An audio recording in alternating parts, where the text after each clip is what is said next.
On parle de télémédecine, on parle aussi de télésurveillance dans ce Tech Talk et des défis qui restent à relever, des tendances qui marqueront l'année post-Covid avec Alexis Leprince, directeur produits et offres chez BeWell Connect, qui donne accès aux professionnels de santé à un ensemble de technos et de solutions pour la télémédecine.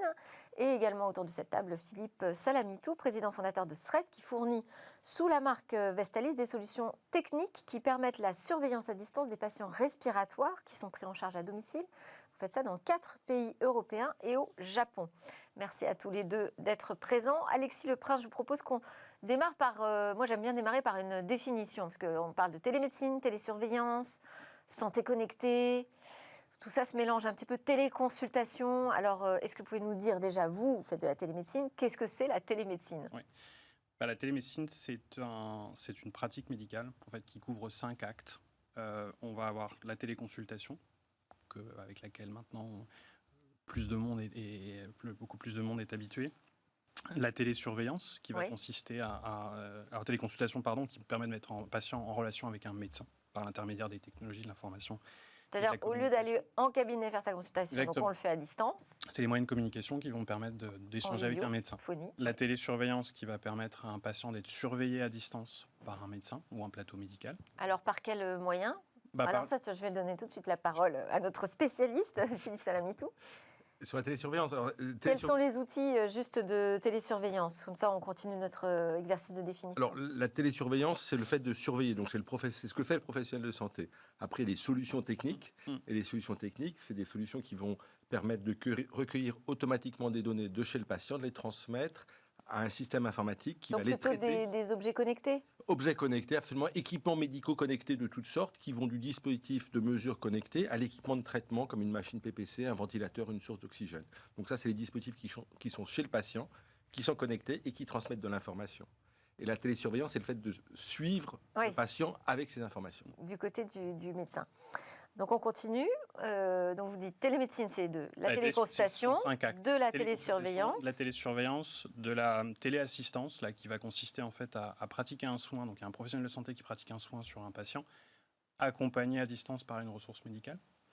De la téléexpertise, qui va du coup permettre à deux médecins de se solliciter leur expertise respective, en l'absence potentiellement du patient ou non.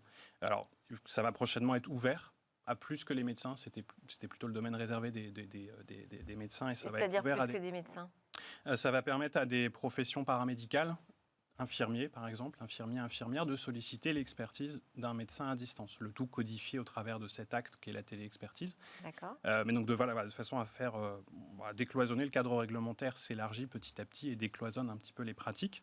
Puis le dernier qui est le dernier acte de télémédecine, qui est la régulation médicale, qui est plutôt là, qui est le fait de fait du SAMU pour permettre aux patients, quand ils prennent contact avec les urgences, de faire de la régulation médicale. Là, c'est de la régulation. Régulation quoi ? De trafic ? Régulation des patients. Des besoins et des transferts de patients aiguillage des patients vers le bon lieu ou la bonne solution de prise en charge. D'accord. Alors, en matière de télésurveillance, j'imagine que les choses se sont pas mal accélérées pendant cette année Covid-19. Alors effectivement, on fournissait déjà des solutions de télésurveillance pour les malades respiratoires à domicile, des insuffisants chroniques respiratoires. Et dans le cadre du Covid, il y a eu des changements. Alors d'abord, ce qui s'est passé, c'est que les professionnels, ne pouvant plus rencontrer leurs patients aussi facilement qu'avant, ont eu plus de recours à la télésurveillance, c'est-à-dire pour pallier le fait qu'ils rencontraient moins leurs patients. Donc ce qu'on a vu sur nos solutions, c'est une augmentation du trafic et de l'activité sur une façon de travailler qui existait déjà avant, mais qui s'est intensifiée. Puis l'autre chose, c'est que le Covid cause des insuffisances respiratoires, et donc il y a eu de nouveaux types de patients à surveiller, et donc éventuellement à télésurveiller. Et ce qui est intéressant d'une certaine façon dans ce contexte-là, c'est qu'on s'est aperçu, après 2020, que des patients qu'on aurait surveillés à l'hôpital pouvaient être télésurveillés à domicile, et donc ne pas les mettre à l'hôpital juste pour les surveiller. Donc là, on est plutôt sur demain. Si c'est parce que vous dites « pouvait », ça veut dire qu'à ce jour, on n'a pas encore expérimenté la surveillance de souffrance respiratoire liée à l'infection Covid-19 à distance. Si, il y a quelques dizaines de patients qui ont été surveillés à domicile, télésurveillés à domicile avec des solutions très complètes. En France ? En France, voilà, ça a été organisé par la Pitié-Salpêtrière qui nous a sollicité en novembre pour mettre en place cette solution qui était dérivée d'une solution qui existait, mais qui a été légèrement transformée pour être spécifique pour les malades Covid. D'accord. Donc c'est une solution unique, d'ailleurs au monde, qui permet à la fois de surveiller le fait que le patient reçoit de l'oxygène, donc c'est des patients sous oxygène, reçoit de l'oxygène, et aussi surveiller que cet oxygène contrôle leurs paramètres physiologiques comme la saturation. Donc là, c'était une phase expérimentale. Et c'est une phase expérimentale. Ces retours d'expérience vont permettre de faire de nouvelles choses en 2022, peut-être? Alors, en 2021, ça continue. C'était expérimental. C'est vrai que c'est pas parce que c'est la crise qu'on on fait des choses non contrôlées. C'est comme des malades qui sont assez fragiles. Mais oui, c'est des choses qui sont en place en 2021, qui vont probablement continuer. Peut-être ce qui manque, c'est un cadre réglementaire et un remboursement. C'est-à-dire qu'aujourd'hui, c'est une initiative de la Pitié-Salpêtrière, aussi financée par des prestataires de santé à domicile, la FEDEPSAT, qui a pris sur eux de financer ces déploiements dans un cadre un peu exceptionnel. Alors là, on a vu comment ça se matérialisait, la télésurveillance. Comment ça peut se matérialiser plus globalement, la télémédecine? Puisqu'on a déjà vu arriver dans certaines villes des cabines en fait, de téléconsultation. Est-ce que c'est par là que ça passe, la télémédecine de demain? Alors, la télémédecine, elle passe par, évidemment, on l'a évoqué, de la technologie, par définition, mais elle passe surtout par de l'humain. Il faut surtout pas oublier que la technologie, elle va être un outil au service de ces humains que vont être les acteurs de santé d'une part, et c'est sur eux que quand même repose beaucoup l'adoption, la pratique, le déploiement de tous ces nouveaux usages et de ces pratiques. Alors ça, on n'en doute pas, mais si vous le précisez, c'est parce qu'il y a des appréhensions, j'imagine. Exact. On a tendance à... C'est ça, de se dire finalement, on va virer les médecins, on va garder que des cabines de téléconsultation? Oui, donc certains angles d'analyse peuvent laisser penser qu'on va opposer la technologie ou effectivement remplacer l'humain par la technologie. Nous, c'est absolument pas notre conviction. C'est de l'humain avant tout parce que les acteurs de la santé seront c'est sur eux que ça repose, et puis parce qu'il ne faut pas oublier que c'est un patient dans l'histoire que l'on prend en charge via différents moyens que l'on va surveiller, à qui on va permettre de consulter ou téléconsulter un médecin. Mais c'est un patient qui va être dans une situation où il a un problème, c'est un symptôme, il va avoir besoin d'être pris en charge. Je pense qu'en sortie de confinement et de crise, plus que jamais, le besoin de contact social avec les professions de santé, pas oublier aussi que les dégâts psychologiques sont assez importants à l'issue de cette crise, et que donc voilà, la présence de quelqu'un auprès du patient aussi. Il y a évidemment la ressource médicale à distance, on l'a évoqué. Mais on est très convaincu également par la pertinence d'avoir quelqu'un aux côtés du patient pour le prendre en charge. Alors si je reprends mon exemple de télécabine médicale qui permet donc de réaliser une téléconsultation, en fait, de consulter un médecin à distance par transmission par une connexion Internet et puis un écran qui permet de communiquer, mais aussi avec des appareils connectés qui permettent de mesurer, de faire par exemple un électrocardiogramme, de mesurer sa tension, des choses comme ça. Là, vous dites, oui, mais même dans ces cabines, on a besoin d'une présence médicale? Il y a de toute façon besoin d'un personnel pour assurer la rotation entre les patients, ne serait-ce pour des raisons d'hygiène, en fait, à commencer par ça, alors qui était déjà vrai avant, mais qu'on a encore plus en tête aujourd'hui dans le contexte de crise sanitaire. Mais à commencer par ces raisons-là, une personne qui se retrouve auprès de cette cabine est importante. Il y a la prise en main aussi, savoir réaliser les Et la prise en main, gestes. c'est un point important, c'est quand je dis que du coup, le patient, au-delà du fait qu'il est pas bien, il est malade, il a besoin d'être pris en charge par une présence, quelqu'un qui est en présentiel, ça va rassurer aussi la personne qui est à distance, le médecin qui est à distance, parce qu'il va savoir qu'il peut s'appuyer sur quelqu'un de qualifié, quelqu'un qui va du coup prendre les différentes mesures, éventuellement aider le patient à mettre un otoscope, donc qui est un appareil qui permet d'ausculter l'intérieur du conduit auditif, de mettre un stéthoscope. Tout un chacun, on n'est pas tous encore, peut-être qu'un jour viendra, on sera tous très à l'aise avec ça, mais ce n'est pas encore le cas. Et donc, pour toutes ces raisons, rassurer le patient, rassurer le médecin qui est à distance, ça pose un triptyque qui est pertinent et aussi au service de la résolution du problème de ce patient. Le but est quand même, il ne faut pas oublier de le résoudre. médecin reste incontournable puisque c'est lui qui réalise quand même cette consultation, Absolument. même s'il est à distance. Mais question quand même d'efficacité peut-être, cette télésurveillance, est-ce qu'elle permet par exemple à un médecin de suivre ou de traiter plus de patients en même temps? Alors, ce qui permet, c'est de focaliser ses interventions, son travail sur les patients qui en ont le plus besoin. Donc il y a une partie sélection des patients et efficacité dans la prise de décision et dans le recueil d'informations. Donc, d'une certaine façon, oui. Et c'est vrai que c'est un enjeu sur les maladies respiratoires à domicile. Il y a beaucoup de patients, il y a 2 à 3 millions de patients qui sont apnéiques en France. Et donc, effectivement, si on veut qu'ils soient tous pris en charge au mieux, il y a un enjeu d'efficacité pour que le temps médical soit économisé. Donc ça permet de mieux répartir les urgences et éventuellement peut-être de prévenir des aggravations. Alors, Est-ce qu'on est aussi dans la médecine prédictive, c'est peut-être un peu fort, mais qui anticipe davantage? Alors, on n'est pas encore dans la médecine prédictive avec ces solutions de télésurveillance, mais par contre, on peut facilement flaguer les cas qui méritent le plus d'attention et donc de préparer le travail du médecin. Après, la médecine prédictive, on y travaille. D'ailleurs, c'est quelque chose qu'on fait avec la pitié salpêtrière. Et là, le fait d'avoir des systèmes qui tournent déjà, qui recueillent des données, combinés avec des apprentissages automatiques d'algorithmes, effectivement, nous emmène à la médecine prédictive. Et récemment, on a démontré que sur les insuffisants respiratoires, on pouvait assez bien prédire la survenue d'épisodes dans les semaines, mois à venir. Effectivement, on y travaille, on n'y est pas encore. Et on peut les prédire, mais est-ce qu'on peut les éviter? Est-ce qu'on peut éviter des hospitalisations? Effectivement, c'est l'enjeu, et il y a beaucoup d'études qui montrent que c'est pas facile d'éviter des hospitalisations et d'avoir effectivement un résultat positif clair. Après, le temps le montrera. Quelle est la difficulté? C'est la quantité de données à notre disposition?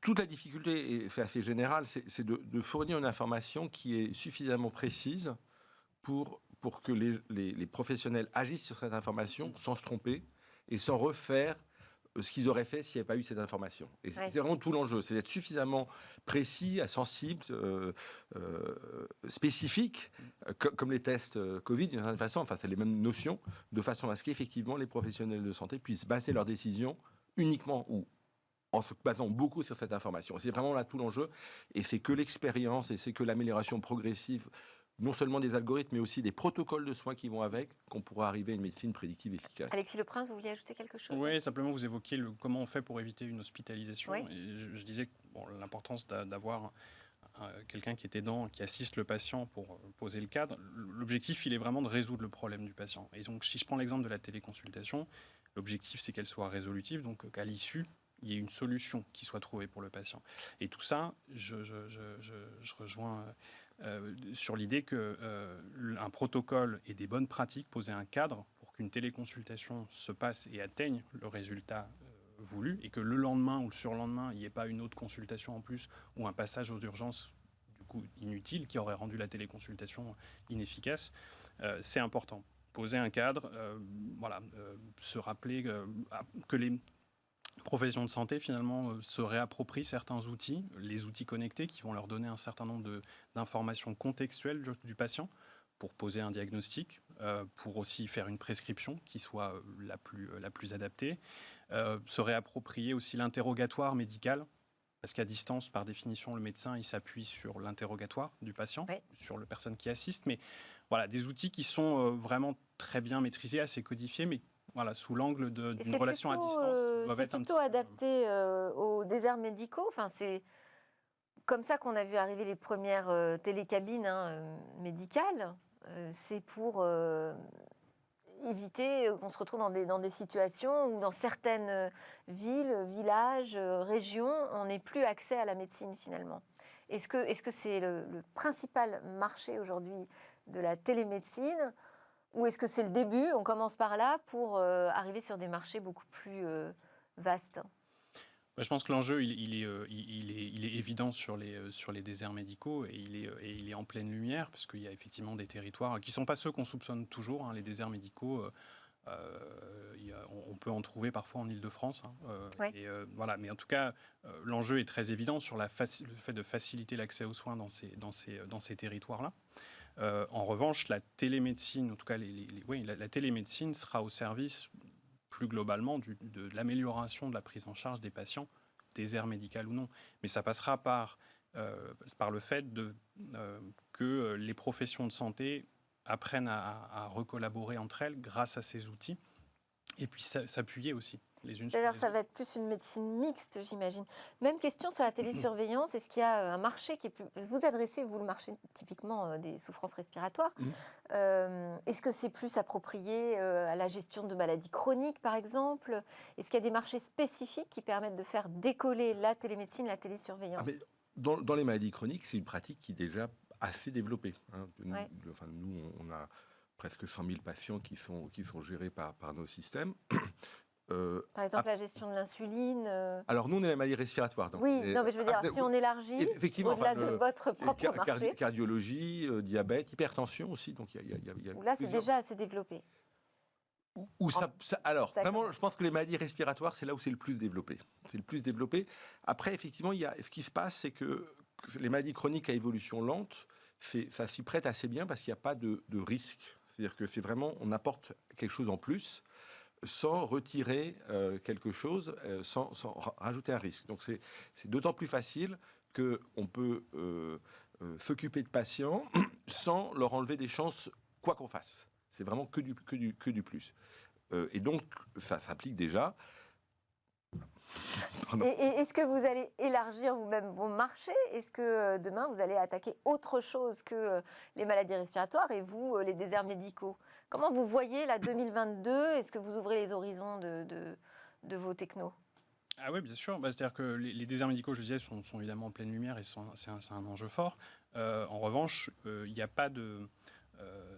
nous, l'objectif, il est de faciliter la mise en relation, l'accès aux soins et la mise en relation avec le corps médical et de faciliter aussi la pratique, l'usage pour les professions de santé. Donc, je dirais que la télémédecine va se déployer et elle est déjà, à la limite, elle est à travers des expérimentations, elle n'est pas toute récente, hein, elle n'est pas liée au Covid, mais elle va... Elle n'est pas quotidienne.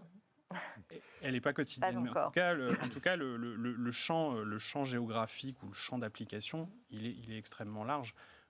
Les déserts médicaux, les malades chroniques, comme on l'évoquait. Vous voulez ajouter quelque chose, Philippe oui. Simitou? Un des enjeux, c'est le fait qu'il y ait un protocole médical, que les professionnels de santé sachent quoi faire de l'information. Donc aujourd'hui, maladie respiratoire, c'est assez clair, télécardiologie, c'est assez clair. Après, si on veut étendre même à l'intérieur des maladies respiratoires, un des enjeux, c'est que un groupe des sociétés savantes disent oui, à partir de ces informations qui sont remontées automatiquement, on peut agir dans telle circonstance. Donc le protocole médical est absolument essentiel. Donc c'est le premier pilier, c'est que les sociétés savantes définissent comment travailler à partir de cette technologie. Puis l'autre chose, c'est les remboursements, c'est-à-dire que comment les systèmes sont financés, par qui, dans quelles circonstances. Donc le développement, c'est pas la technologie aujourd'hui, c'est vraiment l'utilisation de cette technologie dans les protocoles médicaux et puis le remboursement. Et là, vous ne remettez pas du tout en question la techno, c'est-à-dire que vous pensez que vos technos sont simples à utiliser, que les interfaces sont agréables pour les patients, mais également le corps médical? Vous avez complètement raison. Vous avez complètement raison. C'est absolument essentiel. Les médecins ont des vies compliquées, les patients sont déjà malades. Tout ça doit être extrêmement simple, doit complètement s'effacer par rapport aux problématiques des médecins et des patients. Et là encore, c'est par la protocolisation qu'on peut arriver à des interfaces simples, c'est-à-dire que c'est à partir du moment où on sait quelle information est nécessaire au médecin pour faire son travail, qu'on peut lui faire une interface qui présente exactement cette information au moment où il en a besoin. Donc effectivement, la simplicité, c'est absolument clé, et les seules solutions qui marchent sont des solutions qui sont transparentes pour le patient et quasiment transparentes pour le médecin. Oui, pleinement intégré en fait à leur quotidien. Ouais. Exactement, il faut que ça soit, je le rappelle, un outil. Donc un outil qui soit simple à utiliser au quotidien, au service d'une meilleure pratique de mon métier.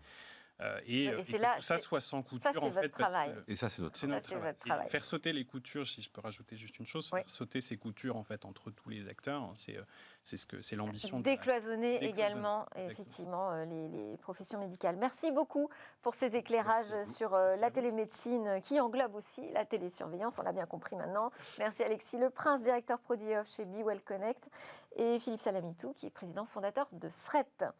Juste après la pause, on a rendez-vous avec une jeune start-up qui réinvente le coaching.